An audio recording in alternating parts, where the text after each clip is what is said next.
Assalamualaikum warahmatullahi wabarakatuh. Alhamdulillahirabbil alamin wassalatu wassalamu ala asrofil anbiya'i wal mursalin wa ala alihi wa sahbihi ajmain. Rabbi shrahli sadri wa yassirli amri wahlul 'uqdatam min lisani yafqahu qawli. Perkenalkan, saya Nazar Shimakin, mahasiswa Universitas Islam Negeri Radin Lampung pada program studi hukum tata negara. Di sini saya akan menjelaskan terkait dengan kaidah-kaidah hukum Islam, yang mana ini merupakan sebuah tugas dari Bapak Hervin Yogi Pradikta MHI selaku dosen pengampu pada mata kuliah Filsafat Hukum Islam. Mungkin kita langsung masuk kepada materi pertama gitu. Yang pertama yaitu ada prinsip dalam hukum Islam. Jadi kata prinsip ini dapat diartikan sebagai asas gitu ya. Ini kebenaran yang menjadi pokok dasar atau dasar orang dalam berpikir atau bertindak. Nah, adapun dalam yang dimaksud dalam prinsip hukum Islam ialah sebuah cita-cita yang menjadi pokok dasar dan landasan atau tumpuan dari hukum Islam itu sendiri. Adapun prinsip-prinsip hukum Islam itu yang pertama meniadakan kesempitan dan kesukaran gitu.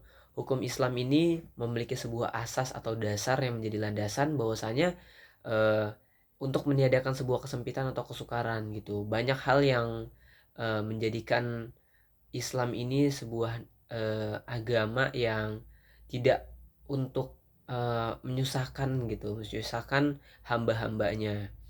Nah, seperti jika terdapat orang sakit gitu atau ada orang yang sedang bepergian, maka terdapat eh, terdapat ada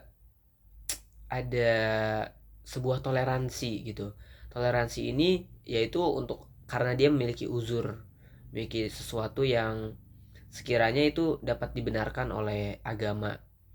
Nah, prinsip selanjutnya yaitu ada sedikit pembebanan gitu. Prinsip ini mengisyaratkan pembenaran syariat atau manusia itu memang ada, namun akan tetapi syarat yang diturunkan atau dibebankan itu diterima apa adanya tanpa mempersalahkannya atau mempertanyakan yang dapat menimbulkan kesukaran dan pemberatan gitu. Nah,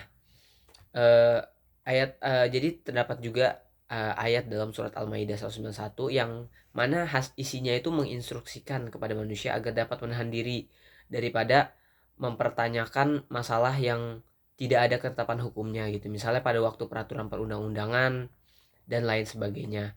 Nah, yang ketiga itu bertahap dalam menetapkan hukum. Jadi karena kita tahu dulu itu salah satu proses Al-Quran itu yaitu melakukan secara bertahap gitu. Karena nggak mungkin ya sebuah aturan itu diterapkan langsung saklek terus langsung nggak boleh. Jadi seketika langsung mengikuti hal yang harus ada di dalam hukum tersebut. Tidak.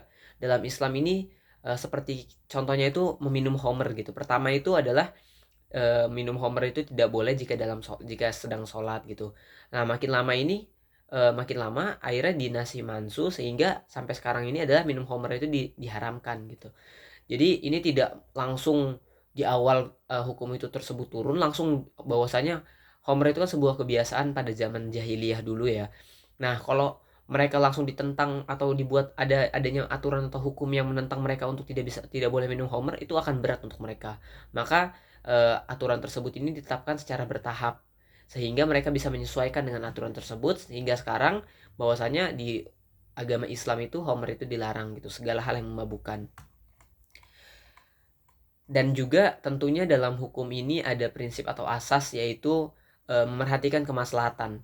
Ini menjadi elemen yang sangat penting tentu karena tujuan dari hukum itu ya untuk kemaslahatan gitu. Maka dari itu segala hukum atau syariah yang ada ini berlandaskan kepada kemaslahatan dari manusianya itu sendiri atau masyarakat. Terus juga adanya hukum ini untuk mewujudkan sebuah keadilan. Karena kita tahu di dunia ini manusia ini adalah adalah makhluk yang pasti punya kehilafan gitu. Nah, dengan adanya hukum ini meminimalisir kita untuk melakukan kehilafan sehingga kita bisa berlaku adil kepada sesama makhluk ataupun kepada eh, makhluk-makhluk yang lain. Terdapat juga macam-macam kaidah dalam hukum Islam. Yang pertama itu ya ada kaidah asasiyah gitu. Nah, jadi dalam kaidah ini adalah segala sesuatu perbuatan yang bergantung pada tujuannya. Ada juga kaidah ghairu asasiyah. Jadi kaidah ghairu asasiyah ini ada sebanyak 40 kaidah sebenarnya. Dan ini cukup banyak. Terus kepada materi yang terakhir yaitu tujuan dari hukum Islam, mungkin ini sebenarnya hampir mirip kepada materi yang minggu sebelumnya yaitu pertemuan ke-10. Di pertemuan 10 ini kita sudah membahas yaitu maqasidus syariah. Nah, maqasidus syariah adalah tujuan dari adanya hukum atau syariah itu sendiri. Yang mana yang pertama yaitu ada hifzun din, hifzun nas, hifzun nasl, hifzun akal, dan hifzun mal. Jadi dari kelima tersebut ini yang menjadi dasar implementasi bahwasanya tujuan dari syariah itu untuk kepada hal-hal tersebut gitu. Mungkin kurang lebih seperti itu. Sekian presentasi dari saya. Jika terdapat salah kata ataupun hal yang kurang berkenan dari diri saya atau kesalahan dari saya, ada hilaf dari saya, karena kesalahan itu milik manusia dan kesempurnaan hanya milik Allah. Wassalamualaikum warahmatullahi wabarakatuh.